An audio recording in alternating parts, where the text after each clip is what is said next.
আসসালামু আলাইকুম। আজকে আমাদের আলোচনার বিষয় হচ্ছে ইংলিশ গ্রামারের গ্রুপ ভার্ব, অর্থাৎ গ্রুপ ভার্ব থেকে বিভিন্ন চাকরির পরীক্ষায় প্রশ্ন এসে থাকে।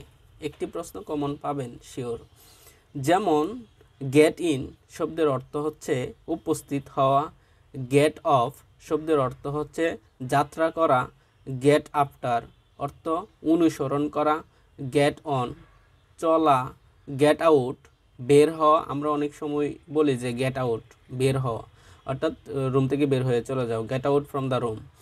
গেট থ্রো সেরে ওঠা, গেট আপ ওটা তৈরি করা, যেমন ঘুম থেকে ওঠা। গিভ অ্যাওয়ে সমর্থন করা, দান করা।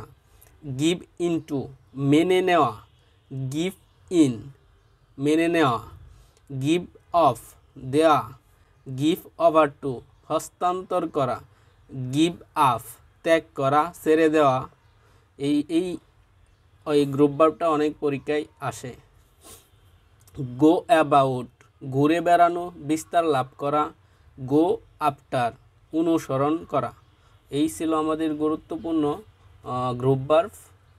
আপনারা দেখেন এবং শেয়ার করে রাখুন। ধন্যবাদ সবাইকে।